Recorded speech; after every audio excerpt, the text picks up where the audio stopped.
আচ্ছা।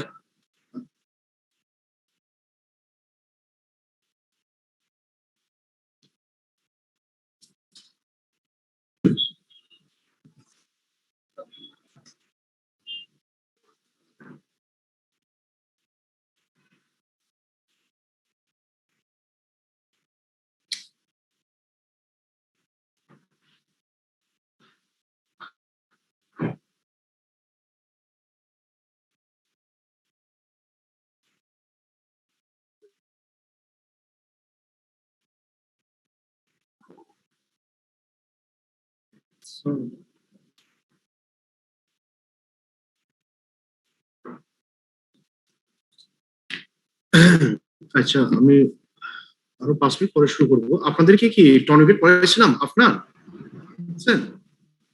Sir last ক্লাসে ট্রাইস পড়াছিলেন শুধু। আচ্ছা, ওই টর্নিকেট পড়াইছিলাম আমি tourniquet? No sir. No sir. পড়াইছিলাম? না স্যার, পড়ান না স্যার। আচ্ছা, ঠিক আছে, এটাই পড়াবো। আমি আরো 5 মিনিট পরে শুরু করবো। সবাই আসুন। Okay sir.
জি, আমি ক্লাসে আছি। না, না, ভিতরে যাবো প্রতিবারে। হ্যাঁ, হ্যাঁ, হ্যাঁ, আমি বেলে যাই না। প্রতিবারে। And জানবো আমরা সামনে। ঠিক আছে?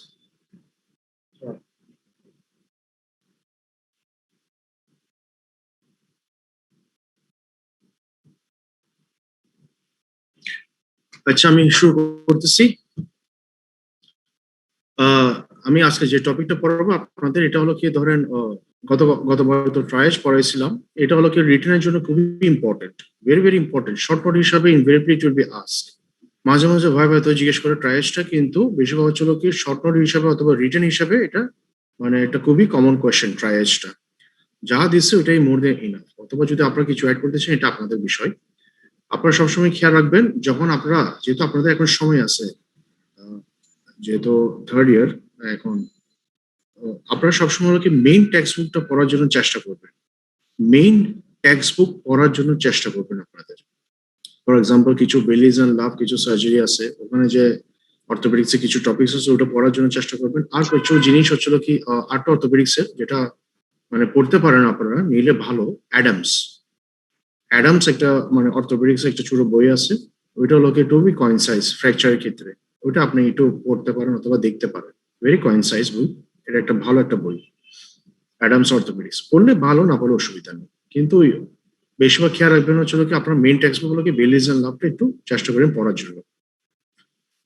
আপনাদের যেহেতু সময় আছে এটা পড়ে নিবেন। এখন যদি আপনি মেইন টেক্সট বুক যদি না পড়েন, একটা সমস্যা হচ্ছিল কি পরবর্তী গিয়ে আপনি আপনি দেখবেন হচ্ছিল কি আপনি গাইড বই ডিপেন্ডেন্ট হয়ে যাবেন। গাইড বই ডিপেন্ডেন্ট হলে একটা সমস্যা হচ্ছিল কি আপনি হ্যাঁ পাস করবেন, কিন্তু কনসেপ্ট না, আপনার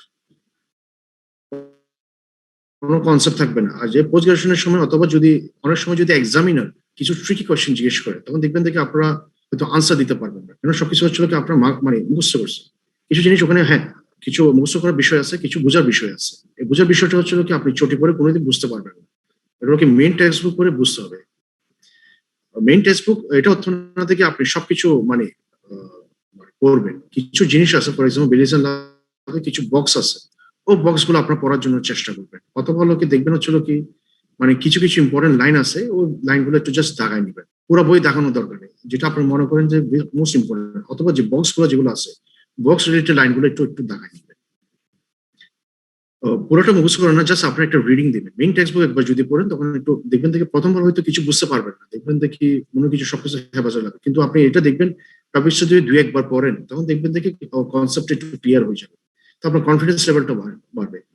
আমি আপনাকে মানা করতেছি না গাইড বই পড়ার জন্য, গাইড বই পড়বেন, কিন্তু এখন না। এটা হচ্ছে পরীক্ষার 3 মাস অথবা 6 মাস আগে, 3 মাস অথবা 3-4 মাস আগে, 6 মাস আগে বলা হয়, তো 3 মাস আগে পড়লে একটু ভালো হয়। এর মধ্যে যখন আপনি মেইন টেক্সট বুক পড়বেন, যখন মেইন টেক্সট বুকটা যখন হয়তো কোনো একটা টপিক পড়তেছে, ফর এক্সাম্পল হেমোরেজ, অথবা হচ্ছে কি সুচার্স, অথবা হচ্ছে কি কোনো একটা ফ্র্যাকচার, তো আপনি সাথে সাথে হচ্ছে কি মেইন কোনো একটা গাইড বই নিয়ে একটু দেখবেন এটার মধ্যে কোনো কিছু ভুল আছে নাকি। যদি ভুল থাকে এটাকে কারেকশন করবেন, আর কিছু যদি নোট আছে এখানে একটা জাস্ট কিছু একটা নোট মানে মানে একটু লাগাই দিবেন। তাদের পরীক্ষার সময় শুধু আপনি একটা একটা টেক্সট বুক ইউজ করতে মানে পারেন মতো, অথবা যেগুলো ইম্পর্টেন্ট পয়েন্টস ওগুলো রিভাইজ দিতে পারেন মতো। পরীক্ষার সময় মানে সম্ভব না পুরো বেলিজার লাভ পড়া একদিনে। আপনি কোনো কিছু দেখবেন দেখে আপনি আরো প্যানিক প্যানিক অ্যাটাক হবেন, অথবা আপনার জন্য অনেক সমস্যা হবে। দেখবেন যে আপনি টেনশনে পড়ে যাবেন, দেখবেন যে হয়তো আপনি জানেন, কিন্তু দেখবেন যে প্যানিক অ্যাটাকে হতে আপনি কিছু ভুল করে ফেলছেন। তো একটু খেয়াল রাখবেন মানে মেইন টেক্সট বুকটা পড়ার জন্য। আর সবথেকে বড় কথা হচ্ছিল কি আপনি সবসময় পাস্ট পেপারস গুলো দেখবেন। পাস্ট পেপারস হচ্ছিল কি 3 থেকে 4 বছর, 3 থেকে 4 বছর, বছর মনে হয় 2টা পরীক্ষা হয় আপনাদের, 2টা প্রভ হয়, ওটা একটু খেয়াল রাখবেন। পাস্ট পেপারস গুলো মানে দেখার জন্য কোয়েশ্চেন্স গুলো দেখলে দেখবেন যে আপনার কনফিডেন্সটা একটু বেশি বাড়বে। আর দেখবেন যে আপনি বুঝতে পারবেন কোন ধরনের কোয়েশ্চেন অথবা কোন ধরনের টপিকসটাকে আমি বেশি প্রাধান্য দিব অথবা গুরুত্ব দিব। Orthopaedics is a sister subject, এখানে হচ্ছিল কি কয়েকটা কোয়েশ্চেন খুবই ইম্পর্টেন্ট। তার মধ্যে হচ্ছিল কি যেটা আমি বললাম হচ্ছিল কি অস্টিওমালাইটিস, সুপ্রাকন্ডালার ফ্র্যাকচার, আর how do you manage a fracture. এর মধ্যে হলো কি এটিএলএস এবং ট্রাইচ, এই 4-5টা কোয়েশ্চেন ইনভেরিয়েবলি এখান থেকে আপনি 2-3টা মাস্ট পাবেন, এটা কোনো সন্দেহ নেই। 2-3টা মাস্ট পাবেন এই 3-4টা কোয়েশ্চেন মধ্যে। আর শর্ট নোট মধ্যে হলো কি যেটা বেশিরভাগ আসে হলো কি ট্রাইচ, এটিএলএস, এটা একটু বেশি শর্ট নোট হিসেবে মানে এটা প্রিফার করার। তো আরো অনেক কোয়েশ্চেন্স আছে, এটা আমরা পরবর্তীতে ডিসকাস করবো। যেমন ফর এক্সাম্পল টিউমার, টিউমারটা হয়তো দেখবেন আমি একটু লেটার একটু সময় নিয়ে আপনাদের সাথে ডিসকাশন করবো। এখন যেটা পড়াবো হলো কি টনিকেট, টনিকেটটা হলো কি শর্ট নোট একটু কম আসে, ভেরি রেয়ারলি একটু আসে, কিন্তু অস্পিতে it will be invariably asked. অস্পিতে এটা নিয়মিত একটা কোয়েশ্চেন আসে, হোয়াট আর দ্য টনিকেট, ওখানে আপনাকে স্যাম্পলটা দিবে, অথবা আগে তো একটা স্যাম্পল দিতে, এখন হচ্ছে কি আপনাদের প্রিন্ট আউট, প্রিন্ট আউটের মধ্যে হচ্ছে কি ওই ছবিটা দেখানো হবে। ওখানে দেখা হলো কি টনিকেট মানে আপনাদেরকে একটা মানে ছবি দিবে, ওটা কিনে লেখা মানে আইডেন্টিফাই আইডেন্টিফাই দ্য ইনস্ট্রুমেন্ট অথবা আইডেন্টিফাই দ্য অ্যাপ্লায়েন্স। এটা কি? আচ্ছা ওকে, এটা কোথায় কোথায় ইউজ করা হয়, এটা প্রিন্সিপালটা কি, এটা কমপ্লিকেশনটা কি, আর এটা মানে আহ, মানে এটা আহ, মানে আপনাদেরকে জিজ্ঞেস করা হবে এটা কোন কোন গুণ মানে কোন কোন অপারেশনে বেশিরভাগ ইউজ করা হয়, মানে কোন সাইট আমরা বেশিরভাগ ইউজ করি। তো আমি যেটা পড়াবো, যতটুকু পড়াবো মোর দেন 80 to 90% কভার আপ হবে আপনার রিটার্নের জন্য, অথবা ভাইবার যদি কোনো সময় যদি ভাইবাতে জিজ্ঞেস করে ভাইবা বা রিটার্নের জন্য মানে কভার আপ হবে। যে নোটস গুলো আমি পড়াচ্ছি এটা হলো অনেক কনসাইজ নোট, দেখবেন দেখি আপনি এগুলো পড়লে মোর দেন ইনাফ। এর মধ্যে হলো কি, যদি আপনি মনে করেন দেখে না আপনি একটু আরো একটু পড়তে চাচ্ছেন, অথবা কি কারণ একটা গাইডে দেখে আপনি হয়তো একটু জাস্ট কম্পেয়ার করতে পারেন। তবে আমি যেটা বলতেছি আপনাদেরকে বারবার, আপনার যেহেতু সময় আছে, সময় থাকলে মেইন টেক্সট বুকটা পড়া শুরু করেন। মেইন টেক্সট বুক হলো কি বেলিজ এন্ড লাভ। এখন যদি পড়েন দেখবেন দেখে আপনার পরবর্তীতে আপনি বুঝতে পারবেন, মানে একটা কনফিডেন্স পাবেন। প্রথম প্রথমবার হয়তো পড়ে হয়তো লোকে আপনি হয়তো বুঝতে পারবেন না, কিন্তু দুই তিনবার যখন পড়বেন তখন দেখবেন দেখে আপনি এটা পড়তে আপনি এনজয় করবেন। দেখবেন দেখে টেক্সট বুকে অনেক কনসেপ্ট আছে, এটা সুন্দর করে আপনার কনসেপ্টটা ক্লিয়ার হচ্ছে, পরবর্তীতে অনেক কাজে দিবে। ফর এক্সাম্পল যখন ভাইবার টেবিলে অথবা মাঝে মাঝে রিটেনে কিছু ট্রিকি কোয়েশ্চেন আছে, আপনি হচ্ছে যদি কনসেপ্টটা থাকে আপনি নিজের থেকে বানিয়ে কিছু লিখতে পারবেন। ঠিক গেল। আমি হ্যাঁ, যখন বলতেছি না থেকে পরীক্ষার সময়টা মানে পড়া, পরীক্ষার সময় আপনি যে যে কোনো গাইড, যেটা গাইডটা পড়বেন ওকে মানে 3 মাস আগে, 3 থেকে 4 মাস আগে অথবা 6 মাস আগে, 3 থেকে 6 মাস আগে, এর মধ্যে হচ্ছে কি আপনি ওখানে কারেকশন করে নিন, গাইডে অনেক ভুল আছে। ভাইবার টেবিলে এটা বোঝা যায় যখন হচ্ছে কি আপনি গাইড থেকে পড়ছেন নাকি মেইন টেক্সট বুক থেকে পড়ছেন। মেজরিটি তো সবাই গাইড থেকে পড়ে, কিন্তু দেখতেছে কি ইনভেরিয়েবলি কিছু স্যাররা হয়তো জানে, সেজন্য তারা হয়তো বুঝে কোন গাইডে কি কি মিস্টেক আছে, তারা ওই কোয়েশ্চেন্স গুলাই জিজ্ঞেস করে, যেখানে ইনক্রিজ থেকে ডিক্রিজ, ডিক্রিজ থেকে ইনক্রিজ, সেগুলো একটু ভুল হয় গাইডে। তো কোয়েশ্চেন্স গুলো আমি বুঝলাম না স্যার, ঘুরে ফিরে ওগুলাই জিজ্ঞেস করে দেখবে দেখি ইনভেরিয়েবলি অ্যাভারেজ সবাই ও মিস্টেক্স গুলো করে।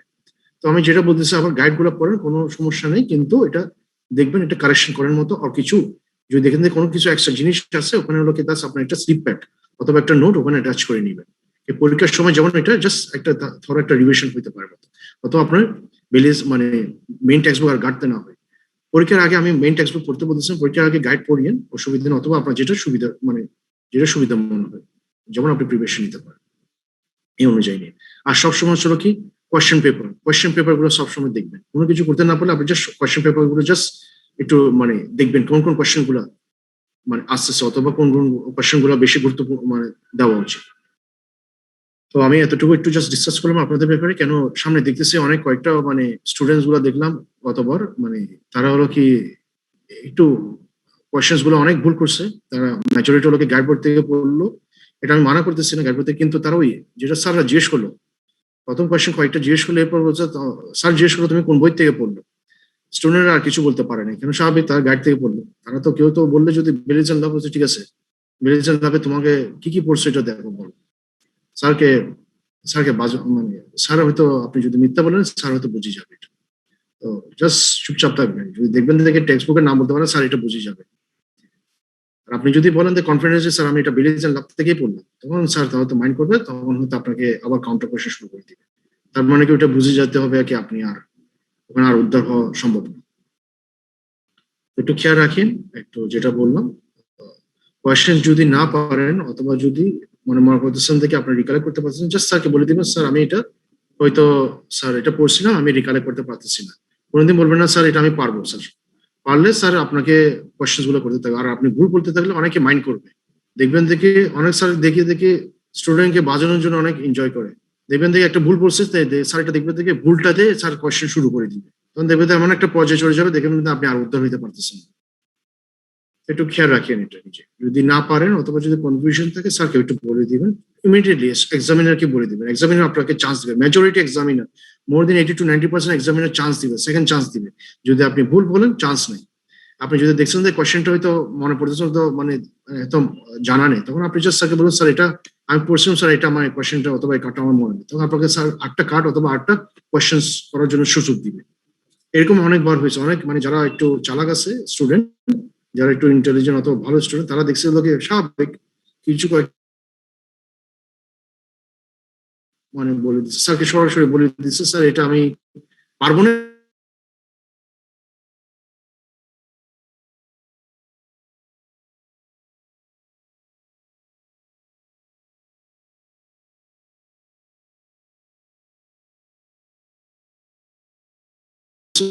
tourniquet, very important.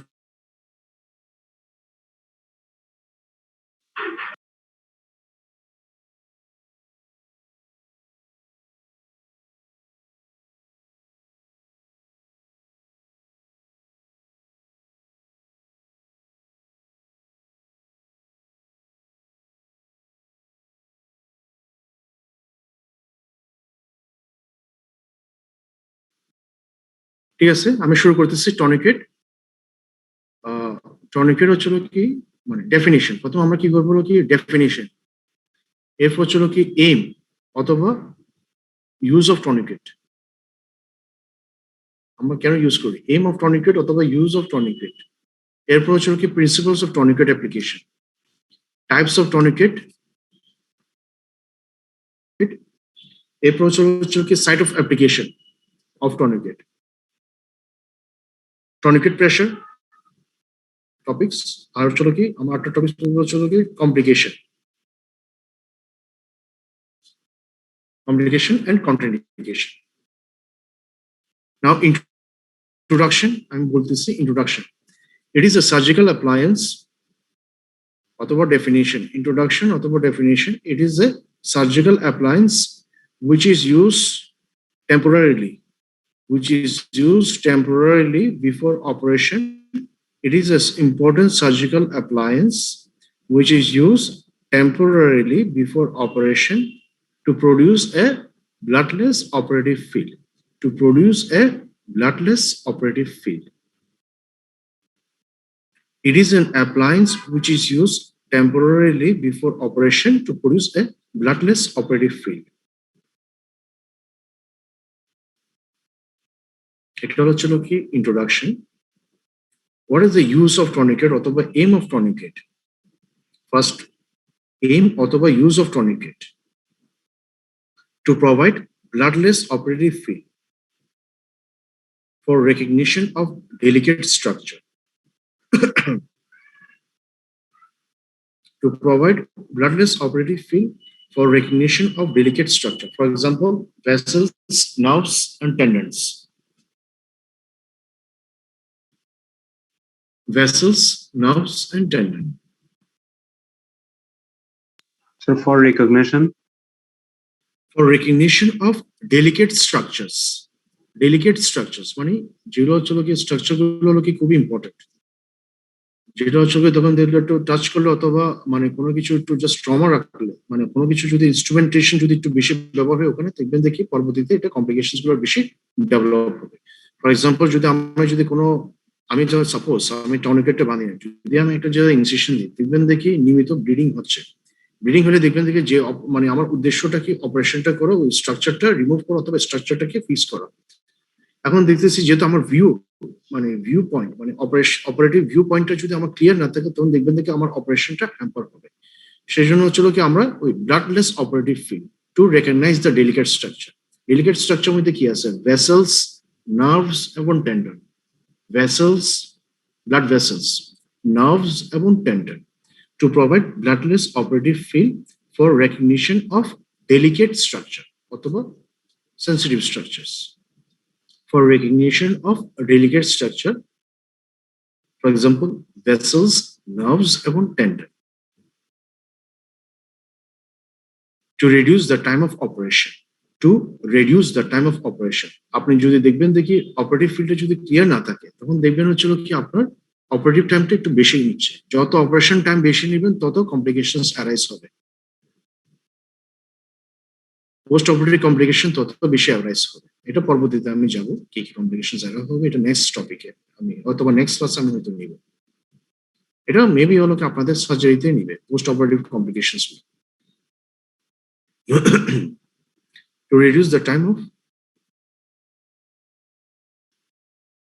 operation.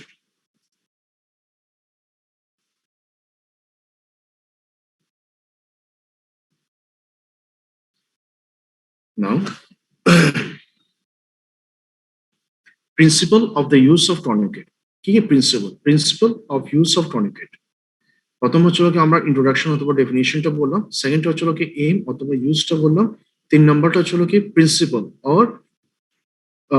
Principles of tourniquet application. Principle of tourniquet application.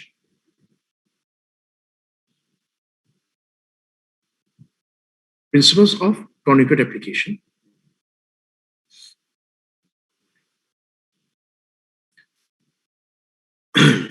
Before application of tourniquet, first point, before application of tourniquet, distal neurovascular status must be checked. Before tourniquet application, distal neurovascular status must be checked. আপনি distal peripheral pulse গুলো check করবেন, এরপর আপনার motor অথবা sensory মানে motor এবং sensory ঠিক আছে নাকি না এটা একটু চেক করতে হবে আপনাদেরকে। Distal neurovascular status must be checked. Before 2 point, before tourniquet application, before tourniquet application,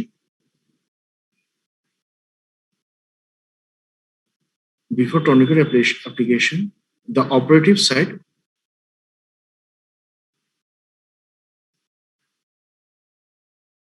before tourniquet application, the affected limb, not the operation site, the affected limb must be well padded. Before tourniquet application, the affected limb must be well padded.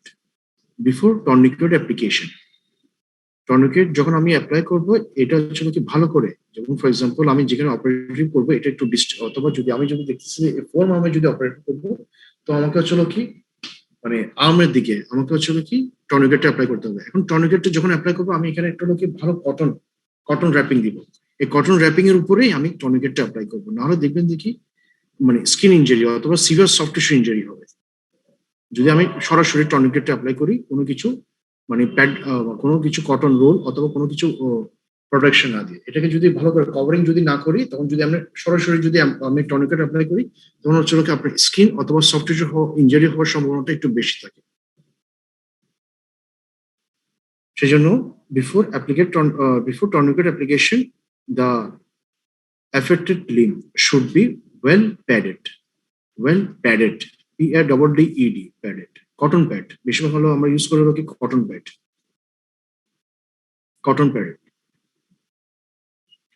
tourniquet should be wide enough. Principles of tourniquet use, 3 number point হচ্ছে কি tourniquet should be wide enough.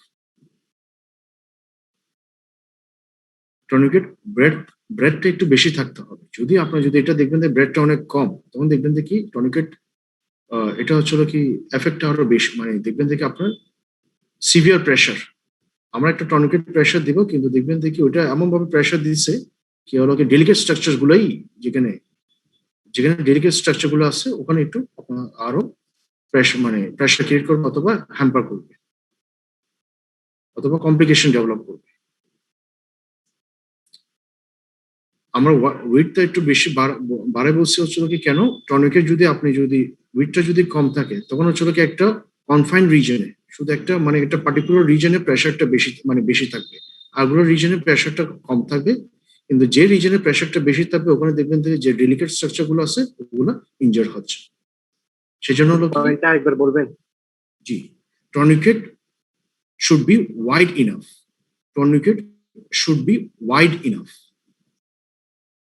tourniquet should be wide enough উইডথটা একটু বেশি থাকতে হবে।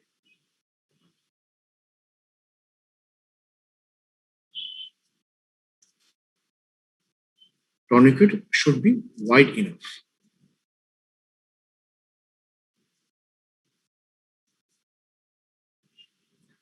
4 number point, tourniquet should be placed as proximal as possible. Tourniquet should be placed as proximal as possible.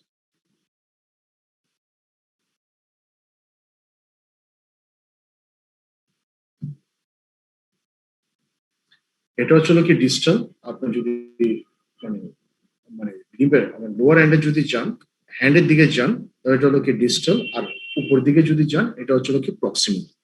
It should be placed as proximal as possible.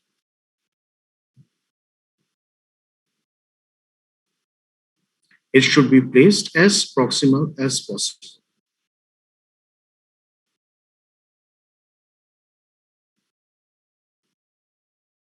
double bone tourniquet application, tourniquet application, tourniquet application in double bone, tourniquet application in double bone should be avoided.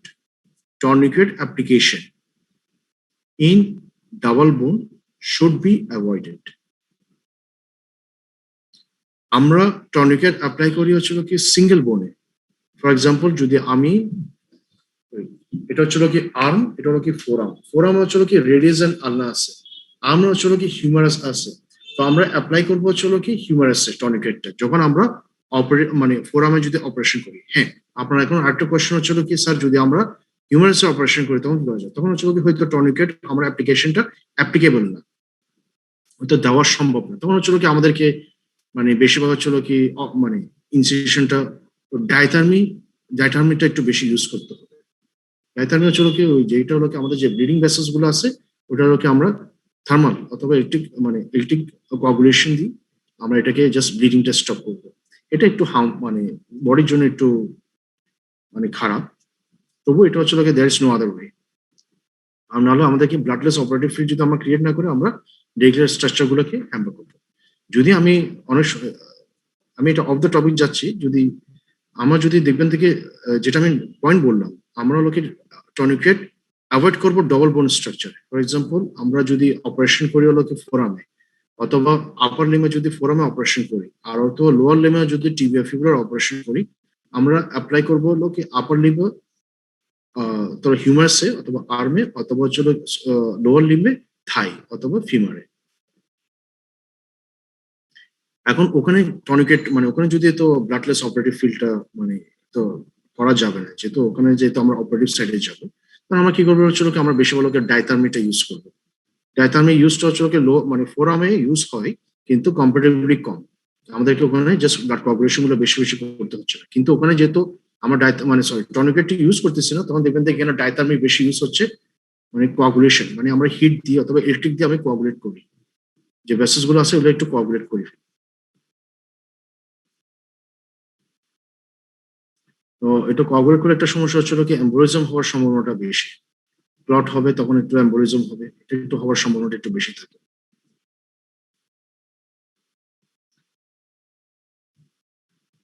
যাক, এটা আমি বললাম double বোন should be avoided. হ্যাঁ, আমার double বোন কেন দিচ্ছি না, ডবল বোন কেন দিচ্ছি না, কেন? কম্পার্টমেন্ট সিনড্রোম হওয়ার সম্ভাবনাটা বেশি। আমরা যদি ডবল বোন দিব ইনভেরিয়েবলি কম্পার্টমেন্ট সিনড্রোমই হবে, সেই জন্য আমরা double bone should be avoided. Limb next point হলো কি limb elevation should be done before tourniquet application. Limb elevation should be done before tourniquet application.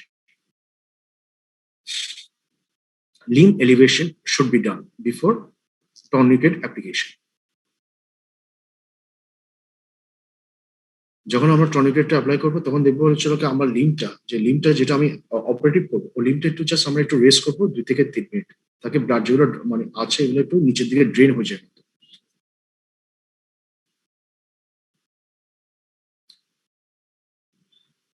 Next point, the anesthetist, যে anesthesia আছে, the anesthetist and the surgeon should record the tourniquet time. The tourniquet time is very important. The anesthetist and the surgeon should record the tourniquet time. The anesthetist and the surgeon should record the tourniquet time. Normally সার্জনের assistant যিনি আছে উনি একটু বেশিরভাগ record টাইমটা করে, কিন্তু এখানে বইতে বলা আছে কি অ্যানেস্থেশিয়া যিনি আছে, যে অ্যানেস্থেশিয়া দিচ্ছে উনি টর্নিকেট টাইমটা নোট মানে রেকর্ড করবে, আর যে পারফর্মিং সার্জন উনি অথবা ওনার অ্যাসিস্ট্যান্টকে বলবে রিমাইন্ড দেওয়ার জন্য কতক্ষণ গেছে, 15 মিনিট গেছে, আধা ঘন্টা গেছে, অথবা 40 মিনিট গেছে, 1 ঘন্টা গেছে। সো আমরা পড়লাম হচ্ছে কি ইন্ট্রোডাকশন পড়লাম, এরপর হচ্ছে কি এম অথবা ইউজ অফ টর্নিকেট পড়লাম, এরপর হচ্ছে কি principal of tourniquet. Now types of tourniquet. Types of টর্নিকেটের মধ্যে আছে হচ্ছে কি 2 ধরনের আছে, একটা হলো কি pneumatic tourniquet, PNEUMATIC, pneumatic tourniquet, pneumatic tourniquet, PNEUMATIC, pneumatic tourniquet, pneumatic tourniquet. Pneumatic tourniquet আবার দুই ধরনের আছে, একটা হলো কি অটোমেটিক, একটা হলো কি নন অটোমেটিক। টাইপস অফ টনিকেট মধ্যে হচ্ছে কি দুই ধরনের আছে, একটা হচ্ছে কি নিউমেটিক টনিকেট, আরটা হচ্ছে কি নন নিউমেটিক টনিকেট। নিউমেটিক টনিকেট আরটা হচ্ছে কি নন নিউমেটিক টনিকেট। নিউমেটিক টনিকেট যেটা ফার্স্ট যেটা বললাম, এটা আরো সাব টাইপ আছে, অটোমেটিক এবং নন অটোমেটিক, অটোমেটিক এবং নন অটোমেটিক। টাইপস অফ টনিকেট মধ্যে হচ্ছে কি দুই ধরনের টনিকেট আছে, একটা হলো কি নিউমেটিক টনিকেট, আরটা হচ্ছে কি নন নিউমেটিক টনিকেট। আবার নন নিউমেরিক টনিকের আবার দুইটা সাবটাইপ আছে, একটা হলো কি অটোমেটিক, আরটা হচ্ছে কি নন অটোমেটিক। আমি এত ডিটেলসে যাবো না, এটা যা পড়াচ্ছি ইটস মোর দ্যান ইনাফ, আপনার এমবিবিএস লেভেলের জন্য এটাই ইনাফ। আর সেকেন্ডটা যেটা বললাম নন নিউমেরিক টনিকেট, এটা আবার সাবটাইপ আছে। এই সাবটাইপের মধ্যে সবথেকে ইম্পর্টেন্ট এশমার্ক ব্যান্ডেজ অথবা টনিকেট, ESMARCH, এশমার্ক, ESMARCH, এশমার্ক, এটাই আমরা ইউজ করি, এটা আমাদের অর্থোপেডিক্সে আছে, এটাই আপনাদেরকে অসুবিধা দিবে। এটা হলো রাবার টনিক, একটা হচ্ছে উইথটা একটু বড়। আপনি যদি কোনো সময় যদি অপারেটিভ টেবিলে আসেন, অথবা কোনো সময় যদি আমি আপনাদের মানে যদি কোনো একটা অসপি ক্লাস অথবা কোনো সময় যদি পরিস্থিতি যখন স্বাভাবিক হয়, যখন আপনাদের ক্লাস শুরু হয়ে যায়, তখন অপারেশন টেবিলে মানে অপারেশনে মানে ওয়ার্ডে যখন আসেন, তখন হচ্ছে আমি টনিকেটটা আপনাদেরকে দেখাবো, প্র্যাকটিক্যাল অনেক কিছু জিনিস, অনেক ইনস্ট্রুমেন্ট দেখাবো আপনাদেরকে, যেটা হলো কি অসপি রিলেটেড। তো নন নিউমেরিক টনিকেটের মধ্যে হচ্ছে কি যেটা হলো কি যেটা আমরা ইউজ করি অর্থোপেডিক্সে, এটা হচ্ছে কি এশমার্ক টনিকেট, ESMARCH, এশমার্ক টনিকেট।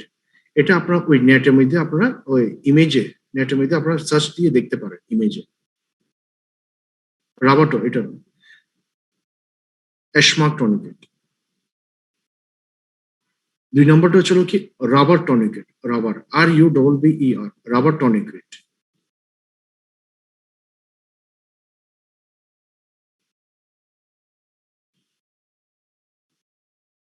রাবার টনিকেট।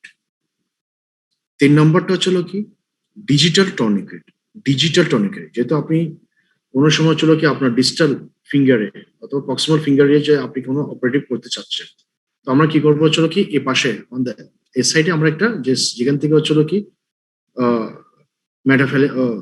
মেটাফ্যালেঞ্জিয়াল জয়েন্ট যেখানে এন্ড হয়েছে, তখন এখানে আমরা একটা টনিকেট দিব, ডিজিটাল টনিকেট।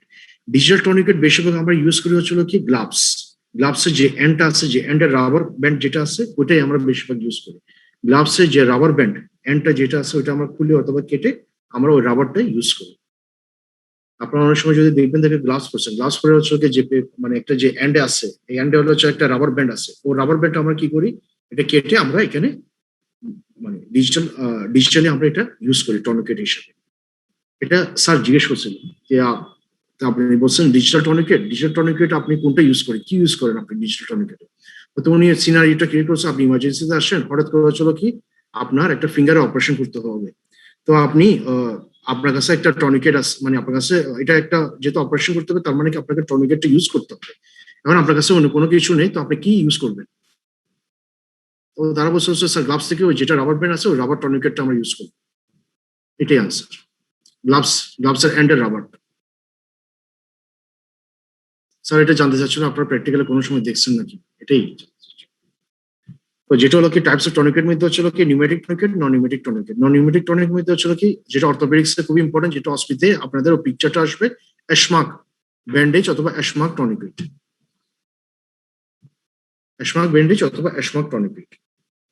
এরপর হচ্ছিল কি রাবার টনিকেট। রাবার টনিকেট ওই মানে একটু চিকন ধরনের, এটা বেশিরভাগ ইউজ হয় না। এটা হচ্ছিল কি যখন দেখবেন থেকে আমরা ব্লাড যখন ড্র করি, অনেক সময় দেখবেন থেকে যারা ল্যাব অ্যাসিস্ট্যান্ট অথবা ল্যাবরেটরি পার্সোনাল যখন তারা আপনাদের ব্লাড নিতে চায়, তখন যে ক্যাথেটার একটা রাবার টনিকেট যেটা আছে, ওটা তার জাস্ট একটু মানে সাইডে ইম্পর্টেন্ট সাইডে বেঁধে, তখন যখন আপনার ভেনটা প্রবলেম হবে, তখন ওখান থেকে ড্র করে ও রাবার টনিকেট। ওটা বেশিরভাগ হচ্ছিল কি আমাদের অপারেটিভ সাইডে ইউজ হয় না, ওই বেশিরভাগ লোকে ল্যাবের ক্ষেত্রে এটা ইউজ হয় টনিকেটটা। আরটা হলো কি ডিজিটাল টর্নিকেট। ডিজিটাল টর্নিকেট যে মানে ভাইভাতে এটা জিজ্ঞেস করছিল কি আপনি একটা হয়তো ইমার্জেন্সিতে আসলো একটা পেশেন্ট, ওর ফিঙ্গারে হচ্ছিল কি ওর মানে ফ্র্যাকচার হইতে অথবা ইঞ্জুরি হয়েছে, আপনি ফিঙ্গারে একটা অপারেশন করবেন। এখন হচ্ছিল কি আপনার টর্নিকেট দরকার, আপনি কি ইউজ করবেন? তো স্যার আমি রাবার গ্লাভস যেটা আছে ওটা ইউজ করবো, ওটা অ্যান্ডে যে রাবার ব্যান্ডটা আছে ওটাই আমি টর্নিকেট হিসাবে অ্যাপ্লাই করবো। এখন নেক্সট টপিকস সব টপিকস হচ্ছিল কি site of application of tourniquet. In case of upper lip,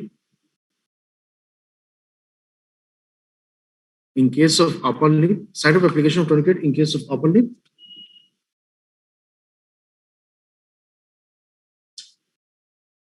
in case of upper lip, upper arm, in case of lower lip, upper thigh.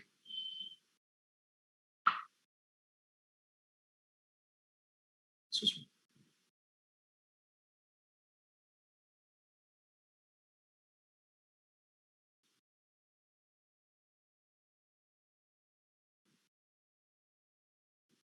Sorry. Site of application in case of upper limb, upper arm, in case of lower limb, upper thigh,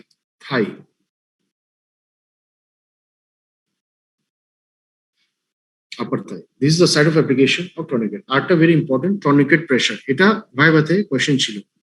Tourniquet pressure R অস্ফীত question ছিল। Tourniquet pressure কিছু point আছে, it depends on the age of the patient. Next topic হলো কি tourniquet pressure. এটা কিছু point আছে, it depends on the age of the patient, site of injury and blood pressure. Tourniquet pressure মধ্যে হচ্ছে কি it depends on age of the patient, site of injury and blood pressure. Age of the patient, site of injury and blood pressure. Tourniquet pressure হচ্ছে কি এটা ভাইভাতে জিজ্ঞেস করে আপনাদের tourniquet প্রেসারটা। আর অস্ফীত রিটেনে মানে অস্ফীতে কোশ্চেনটা জিজ্ঞেস করে what are the tourniquet pressure, কি কি প্রেসার দিবে, কতটুকু প্রেসার দিবে। Tourniquet pressure, it depends on the age of the patient, site of injury and blood pressure.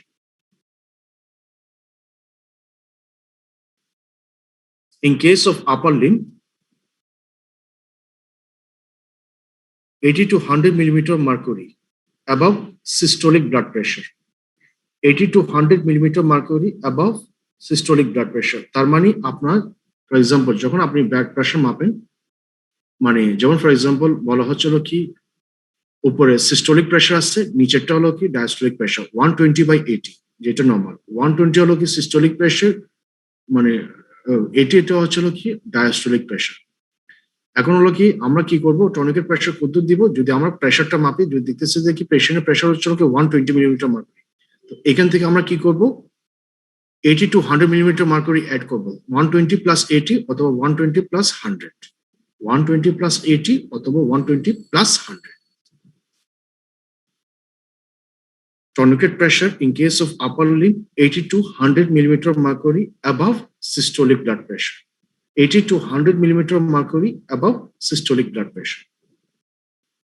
In case of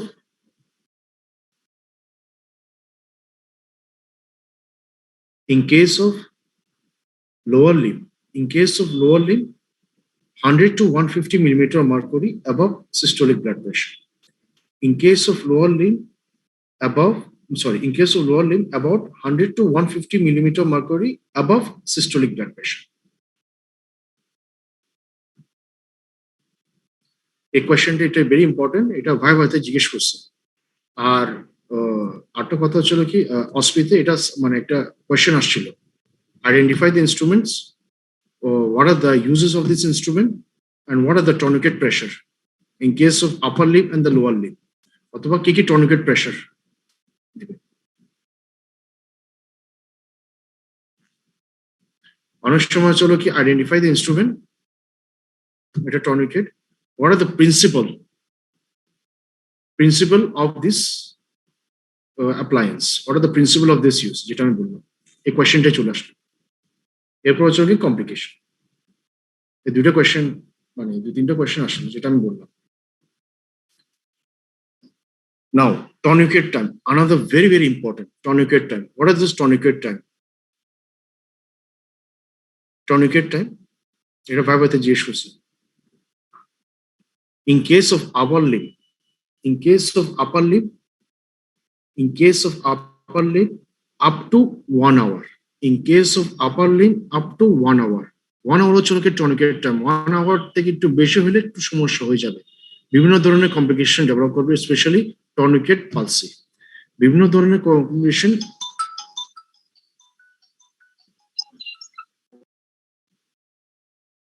sorry,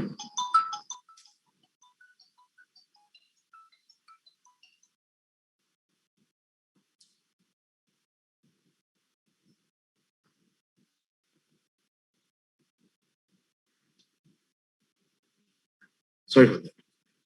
In case of upper limb, up to 1 hour. In case of upper limb, up to 1 hour. Suppose আমার টাইমটা কোনো সময় তো টাইমটা maintain করা যায় না, suppose আমার 1 hour থেকে একটু বেশি লাগতেছে, তো 1 hour 50 minutes পর্যন্ত আমরা 1 hour 1.5 hour বলা হয়, কিন্তু up to 1 hour is the international standard. Internationally এটাই অ্যাকসেপ্টেড, আপ টু 1 hour। অনেক কিছু টেক্সট বুক আছে যেটা হলো কি বলা হচ্ছে হলো কি আপ টু মানে আপ টু 1.5 hour, কিন্তু 1.5 hour বলা দরকার নেই, আপ টু 1 hour। এক কথা শেষ, আপ টু 1 hour। হ্যাঁ, এখন যদি স্যার যদি জিজ্ঞেস করে, অনেক সময় যদি জিজ্ঞেস করে হয়তো টাইমটা মেনটেন হচ্ছে না, আমার হয়তো টাইম অনুযায়ী মানে মেনটেন হচ্ছে না, আমি 1 hour থেকে একটু বেশি লাগতেছে আমার, তো আমি কি করব, টর্নিকেটটা খুলে দিব। টর্নিকেটটা খুলে আমি 15 থেকে 20 মিনিট রাখবো, মানে 15 থেকে 20 মিনিট ওই যে অপারেটিভ সাইডটা আছে একটু চেপে রাখবো, মানে আমি হাত দিয়ে অথবা মপ দিয়ে একটু চেপে রাখবো 15 থেকে 20 মিনিট। এরপর ছিল কি আমি আবার 15 থেকে 20 মিনিট পরে আমি আবার রিঅ্যাপ্লাই করবো টর্নিকেট। কেন কেন যদি আমি ইমিডিয়েটলি যদি অ্যাপ্লাই করি তখন হচ্ছে কি oxygen derive free radical produce হবে। এই অক্সিজেন ডিরাইভ ফ্রি রেডিক্যাল যেগুলো প্রডিউস হবে এটা হলো কি খুবই হার্মফুল ফর ইউর বডি।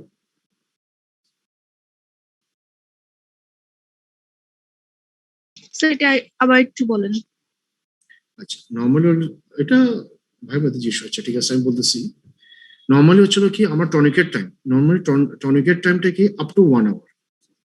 আমরা যদি দেখি আমাদের 1 hour একটু বেশি লাগতেছে, তখন আমরা কি করতে পারি, আমরা হচ্ছিল কি টর্নিকেটটা আমরা খুলে দিতে পারি। টর্নিকেটটা হলো কি খুলে দিয়ে তখন হচ্ছিল কি আমার যে অপারেটিভ সাইডটা আছে আমরা হচ্ছিল একটু চেপে রাখবো, অথবা মপ দিয়ে এটাকে একটু চেপে রাখবো। তো 15 থেকে 20 মিনিট পর্যন্ত, বেশি চাপ না, জাস্ট হালকা হালকা একটা চেপে রাখবো। তো যদি একটু, হ্যাঁ একটু ব্লিডিং হবে, এটা একটা কথা আছে, মানে ব্লিডিং হলে হচ্ছে কি আপনি ব্লাড ট্রান্সফিউশন যেটা আছে আপনার যে কোনো অপারেটিভ ফিল্ডে আমরা যেটা বলি blood grouping and nerve stuffing, তখন আমরা ব্লাডটা ঝুলাই দিব অথবা ব্লাডটা ট্রান্সফিউশন করা শুরু করে দিব। তো ওখানে হচ্ছে কি একটু ব্লিডিং থাকবে, তখন একটু জাস্ট চেপে ধরে রাখবো। তো আমরা হচ্ছে কি 15 থেকে 20 মিনিট, 15 থেকে যখন 20 মিনিট হয়ে যাবে তখন হচ্ছে কি আমরা আবার টর্নিকেটটা রিঅ্যাপ্লাই করবো।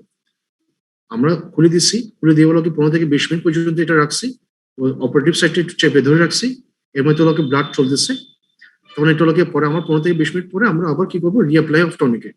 আমরা যদি কোয়েশ্চেন জিজ্ঞেস করা হচ্ছিল কি আমার সাথে সাথে কেন করি না, অথবা স্যার আমার সাথে সাথে কেন করতেছে না, কেন সাথে সাথে করলে অনেক মানে কিছু বায়োকেমিক্যালস মানে রিয়াকশন হবে, that is oxygen derive free radicals তৈরি হবে, যেটা harmful for our body. Oxygen derive free radicals.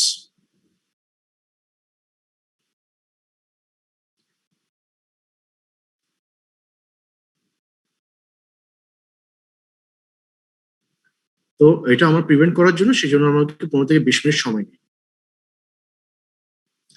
অনেকে সার্জন আছে 1 ঘন্টার বেশি চলে যায়, তারা এত বেশি কেয়ার করে না, মানে যেহেতু অনেক সিনিয়র তারা হয়তো বুঝে, অথবা মেবি তারা মানে যেটা ওই কিছু টেক্সট বুকে লেখা আছে 1 to 1.5 hour, তারা ওই হাফ আওয়ার একটু বেশি নেয়। ইন কেস এটা বললাম হলো কি আমি আপ টু মানে আপার লিমের ক্ষেত্রে, ইন কেস অফ লোয়ার লিমের ক্ষেত্রে আপ টু 2 hours, লোয়ার লিমের ক্ষেত্রে আপ টু 2 hours।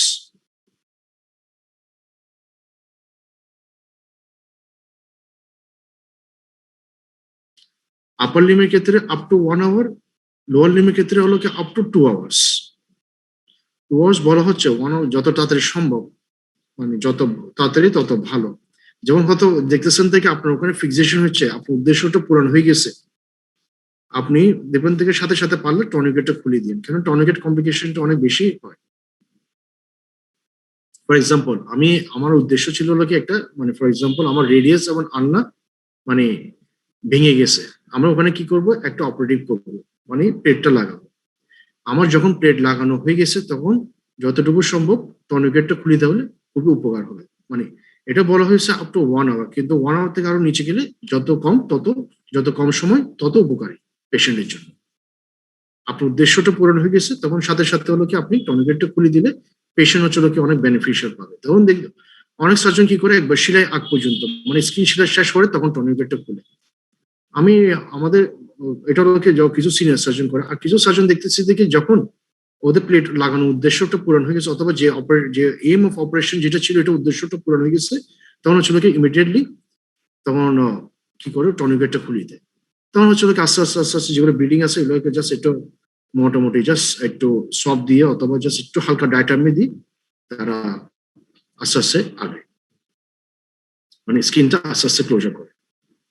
তখন আমরা বুঝতে পারবো কোন জায়গা থেকে ব্লিডিং বেশি হচ্ছে, তো আমরা একটু হালকা ওখানে স্টিচ দিয়ে দিতে পারো অথবা ওটা ডায়থার্মি দিয়ে এটাকে কোয়াগুলেট করে দিতে পারো। তো এটা হলো একটা টনিকের সংখ্যা। In case of lower limb up to 2 hours, আমি আপ টু 2 আওয়ার্স যেটা বললাম এটা হলো আপ টু 2 আওয়ার্স বলা হয়, কিন্তু যত তাড়াতাড়ি সম্ভব তত ভালো রোগীর জন্য। আপ টু 1 আওয়ার আপনার যখন দেখতেছেন থেকে এটা হাফ অ্যান আওয়ার অথবা 15-20 মিনিটস ভিতর অপারেশনটা শেষ, অথবা আপনি প্লেট অথবা নেল লাগাই ফেলছেন, তখন সাথে সাথে খুলি দেওয়াই ভালো। মানে আপনার প্লেট অথবা নেল লাগাই ফেলছেন তখন সাথে সাথে এরপরেই সাথে সাথে খুলে দেওয়াই ভালো। নাহলে দেখবেন যে টর্নিকেট কমপ্লিকেশনটা ইনভেরিয়েবলি হবে। নাও হোয়াট আর দ্য, এটা হচ্ছে কি টর্নিকেট টাইম বললাম। এখন হচ্ছে কি কন্ট্রাইন্ডিকেশন। কখন কখন আমি মানে টর্নিকেটটা আমি মানে অ্যাপ্লাই করতে পারবো না, এটা মানে ভাইভাতে আসবে, রিটেনও আসবে, সরি অসপিতেও আসবে। আপনার অসপিতে কোয়েশ্চেনটা হলো কি কন্ট্রাইন্ডিকেশন অফ টর্নিকেট, এটা আসছে টর্নিকের সাথে, এটাই সবসময় চলে আসে। তখন আমি টর্নিকেট অ্যাপ্লাই করতে পারবো না। প্রথম হচ্ছে কি peripheral vascular disease. Peripheral vascular disease, severe crush injury, First one peripheral vascular disease, second one severe crush injury, 3 number sickle cell anemia, 3 number patient with sickle cell anemia,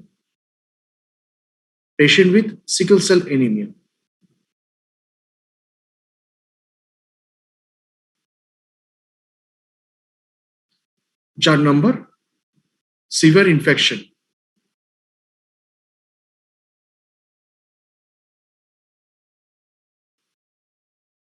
4 number severe infection।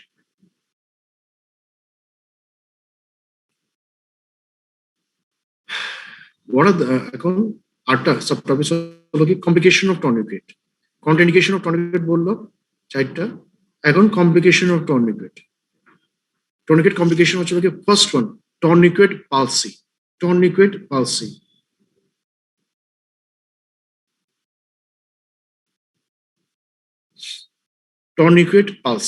First one tourniquet palsy বেশিরভাগ হচ্ছে কি nerve ইনজুরির জন্য। এটা হচ্ছে কি patient পার্টিদেরকে বলে দিতে হবে অপারেশনের আগে কি আমি একটা টর্নিকেট ব্যবহার করবো, আপনার মানে কোনো একটা ইনস্ট্রুমেন্ট ব্যবহার করবো, দ্যাট ইজ টর্নিকেট। এটা আসলে কি হয় মাঝে মাঝে হচ্ছে কি আপনার হাতটা একটু অবশ হয়ে যেতে পারে। এই হাতটা অবশ হইলে এটা বেশি দিন না, ওটাকে 3 সপ্তাহ লাগে। 3 সপ্তাহ পরে যদি না কমে তখন হচ্ছে কি 6 মাস থেকে 7 মাস লাগবে থেরাপি দিয়ে আপনাকে আস্তে আস্তে আস্তে এটা চলে আসবে। তাও যদি না হয় তখন আমরা হয়তো কোনো কিছু ইনজারি করছে, আমাকে আবার অপারেটিভ প্রসিজার ওখানে যেতে হবে নার্ভ ইয়ার জন্য, এটা একটু বলে দিতে হবে। অবশ্যই আপনারা বলবেন স্যার এগুলো বললে তো জীবনে তো পেশেন্ট আমার কাছে তো অপারেশন করবে না। ঠিক বলছেন, এগুলো কেউ বলে না, সার্জনরা বলে না। এটা হয় কিন্তু তবু তারা বলে হওয়ার পরে তারা বলে হচ্ছে এটা থেরাপি নেওয়ার জন্য 3 সপ্তাহ থেকে 6 সপ্তাহ পরে এটা ঠিক হয়ে যাবে। আসলে বেশিরভাগ ক্ষেত্রে এটা ঠিক হয়ে যায় থেরাপির ক্ষেত্রে। অনেক সময় দেখবেন ভেরি রেয়ারলি আমি একটা কেস পাইলাম 6 মাস হয়ে গেছে কোন রকম ইমপ্রুভমেন্ট হয়নি। তখন হচ্ছে ধরুন হয়তো অপারেটিভ এটা আমার একটা সিনিয়র স্যার করলো, তখন দেখবেন 6 মাস পরেও দেখতেছে কি তার কিছু মানে সমস্যা হচ্ছিল, মানে স্ট্রেনটা পাচ্ছিল। তখন দেখতে হচ্ছিল কি এনসিবি যখন করা হয়েছিল অথবা দেখতেছিল কি সবকিছু ঠিক আছে, যখন এমআরআই করছিল তখন দেখা যাচ্ছিল কি একটা ওখানে কম্প্রেশন আছে, কোনো একটা বনি কম্প্রেশন আছে ও নার্ভে, পার্টিকুলার নার্ভে। যখন উনি হয়তো কোনো একটা প্রসিজার করছিল, একটা বোন একটা জাস্ট হয়তো কোনো একটা মানে দেখতেছি দেখে যখন রিডাকশন অথবা যখন এন্ড টু এন্ড পজিশনে আনলো, তখন হয়তো হচ্ছিল কি কোনো একটা কারণে হয়তো লোকে বোন একটু মানে প্রোটিউট হয়েছিল, তখন ওই প্রোটিউশনটা হচ্ছিল কি নার্ভের ক্ষেত্রে রাখছে।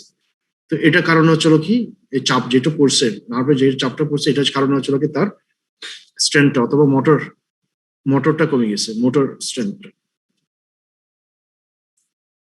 তো এরপর হচ্ছে লোকে যখন 6 মাস পরে যখন এমআরআই করছে তখন দেখছি যে ওখানে এগুলো ফাইব্রাস হয়ে গেছে, নার্ভটা লোকে ফাইব্রাস টিস্যুর ভিতরেই আছে। তো এটা পরবর্তীতে আমরা অপারেশন করে বের করছি।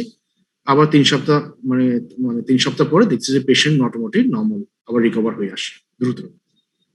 তো টর্নিকেট পালসি বেশিরভাগ লোকে এটা যদি আসে তখন হচ্ছে স্যার যদি জিজ্ঞেস করে অনেক সময়, আপনি যদি বলেন টর্নিকেট পালসি হইলে তখন কি করা যায়, আপনার লোকে স্যার কিছু না, wait and observe followed by physiotherapy. Tourniquet palsy হইলে যদি হয়ে যায় তখন হচ্ছে কি করা যায়, তো wait and observe followed by physiotherapy. Wait and observe মানে কি 3 সপ্তাহ থেকে 3 মাস অথবা 6 মাস। কিছু কিছু বইতে লেখা আছে 3 মাস, কিছু কিছু বইতে লেখা আছে 6 মাস, যে কোনো একটা বললে হবে। আমি বেশি প্রিফার করে রাখি 3 সপ্তাহ থেকে 3 মাস, 3 weeks to 3 months। নার্ভ অথবা টর্নিকেট পালসি, টর্নিকেট পালসি এটা হচ্ছে কি কমপ্লিকেশন। আর এটা যদি জিজ্ঞেস করে স্যার, যদি জিজ্ঞেস করে এটা কি আমি কি ট্রিটমেন্ট করবো, জাস্ট বলবেন হচ্ছে কি স্যার ওয়েট অ্যান্ড অবজার্ভ করবো ফর 3 weeks to 3 months অথবা 6 months, then followed by physiotherapy. এটা হলো কি answer.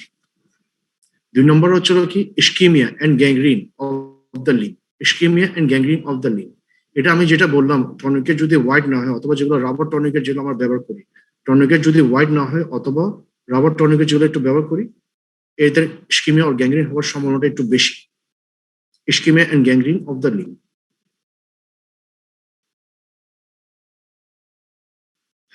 Ischemia and gangrene of the affected limb।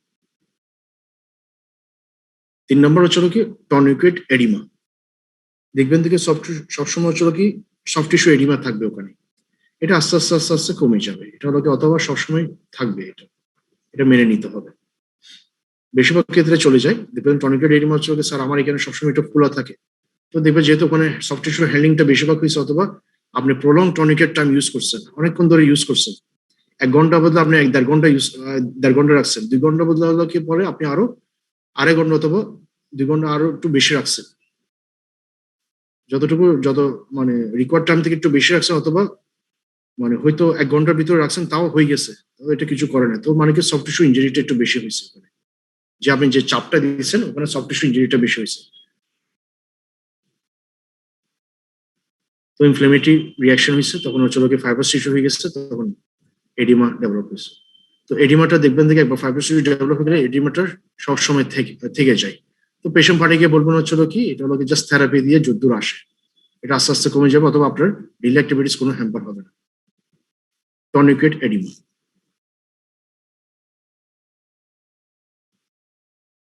due to soft tissue trauma following tourniquet. Due to soft tissue trauma following tourniquet. So that's all for today. এটা tourniquet আমি পড়াইলাম। আরেকটা সবথেকে important কথা, tourniquet বানানটা যেমন ঠিক থাকার মতো আপনাদের অসপিতে আমি দেখলাম আমাদের একটা স্যার ছিল সাইফুল স্যার, আপনার মেজরিটি হলো কি টর্নিকেট বানানটা ভুল করছেন, TOURNIQUET টর্নিকেট, TOR অনেকজন লিখছে। তো অনেকে কি করছে যে একজন স্যার আমাদের স্পেশালি উনি আপনাদের এক্সামিনার হিসেবে আছে ডক্টর সাইফুল স্যার, উনি যখন দেখছে ভাইভাতে এটা আপনারা ভুল করছেন তখন উনি লোককে হাফ মার্ক কেটে দিছে। 1 মার্ক থেকে এটা আইডেন্টিফাই করা হচ্ছিল কি 1 মার্ক, আপনি যখন বানানটা ভুল করছেন হাফ মার্ক কেটে দিছে,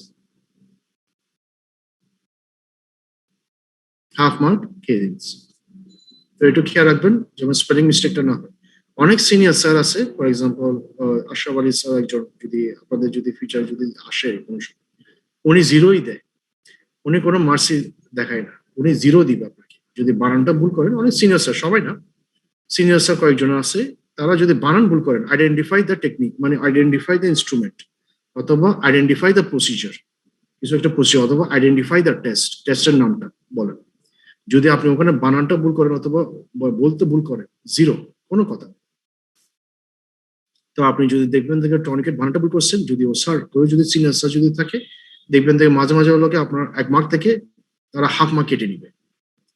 আর যদি বেশি সিনিয়র, যদি আরো একটু এক্সপিরিয়েন্স অথবা কোনো স্যার আছে, তখন দেখবেন থেকে আপনাকে 0ই দিবে। বানান মানে বানান কিছু ভুল হয়েছে 0, কোনো কথা নেই।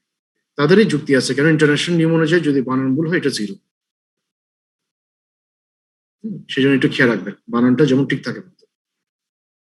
তো anyway that's all for today. আপনারা আছেন? জি স্যার।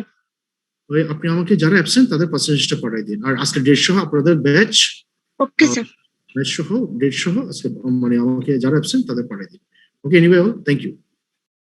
আসসালামু আলাইকুম স্যার। Welcome sir.